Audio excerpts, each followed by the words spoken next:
question for you, though. Just how much notice do you take of your BMI, your body mass index? Do you know exactly what it means and what yours should be? Maybe you're up to speed with it as far as your ideal weight and height is concerned and your BMI is concerned, and maybe you're not. This week, you're being asked, you and I, both being asked to think about those weighty issues in order to keep an eye on our health. In the studio with me today is Jody Bunting. He's a lifestyle coach and part of a local weight loss group in the city. Welcome back to the programme, Jody. We were talking to you a few months ago. Tell me a little bit about BMI. What is it and what should it be? How does it work? Okay, so BMI basically is a scale, a measure to find out how overweight you are, if you are overweight, okay? So it's basically your weight divided by your height, and it gives you a number. And if you're between, it's about 18 to 25, then you're in the normal range. If you're 25 to 30, you're overweight, or fat as some people call it. If you're over that, another 5 over that, you're very obese.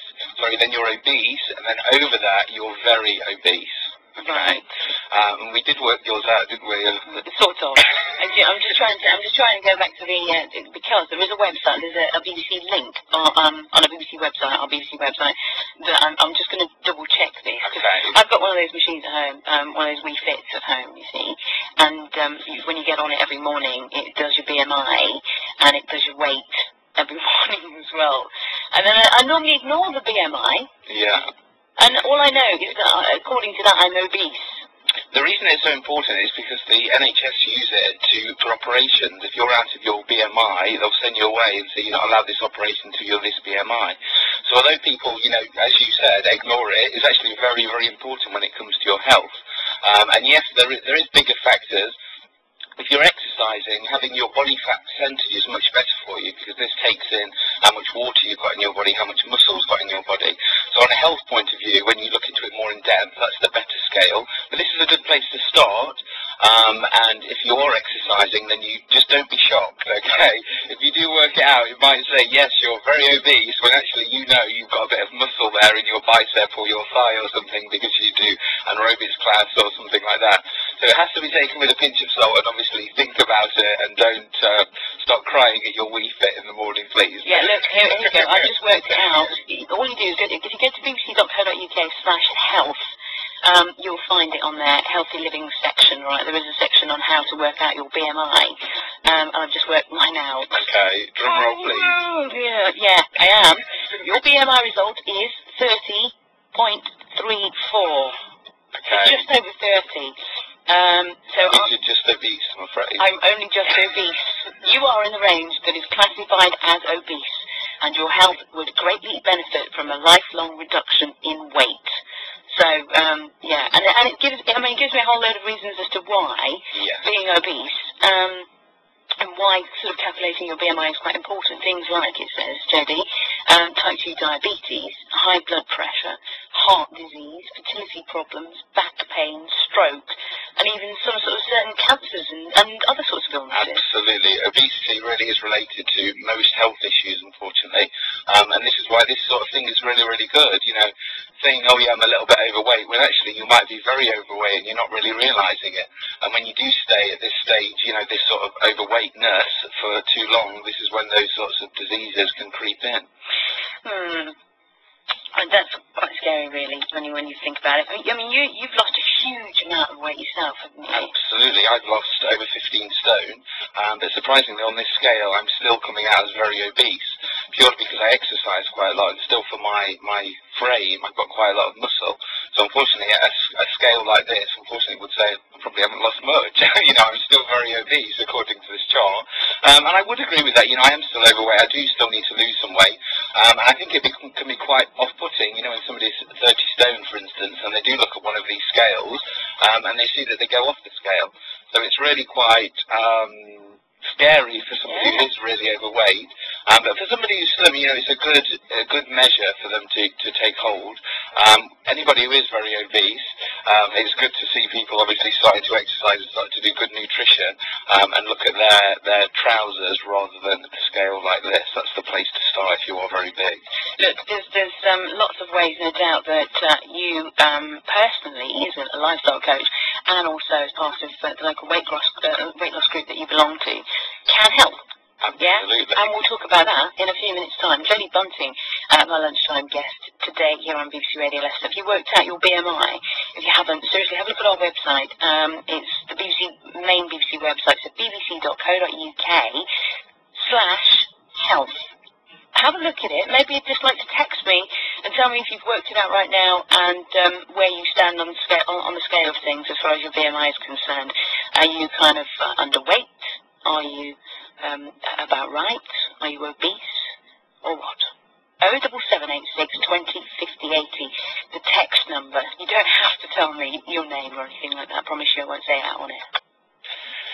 So it's all about how overweight are you. Most people don't realise, they say, oh, I've put on a few pounds over the last few weeks, but they could have actually gone into that category, whereas if they did have to go in for an emergency operation, the risks are so much higher, and this is what it's about at the end of the day. All these other related illnesses are contradictory to obesity, and unfortunately if you are getting a little bit overweight, then you are highly more likely to get ill, I'm afraid. Things like heart disease, a whole host of other things that we've already mentioned. The biggest one's diabetes, of course. That's really type 2. Yeah, type 2 diabetes is really going through the roof at the moment. And again, that's too many processed carbohydrates, which again is leading to people putting on weight. The other thing, of course, and something that I was recently told about was high cholesterol. Yes. I now have high cholesterol, and that's a bit scary. And many people who look healthily, physically, do actually have high cholesterol. And again, this goes back to the food quality. And when you start to, with the programs now about how foods are being processed, to do with chickens and particularly with regards to eggs, if you look at the omega-3s, the cholesterol, the good cholesterol and the bad cholesterol in eggs, the difference between a caged hen and a free-range organic hen is huge, the difference omega-3 and omega-6 oils. And you wouldn't think, you just think, it's better for the bird to buy free-range, but actually it's the nutritional value in that egg is hugely different between those two eggs, and that's the real difference and why you should pay those extra pence more and buy the organic or the free-range eggs. So a whole host of reasons as to why, really, you should consider losing weight and, working out your BMI, loads of ways of doing that. There's lots of calculators that you can get hold of, especially if you're on the internet or whatever. It's kind of to do with your height and your weight, isn't it? How does that work? Okay, how it works is, it's a little bit complicated. If you've got a mathematic mind, you might be able to do it. It's your weight times by itself divided by your height.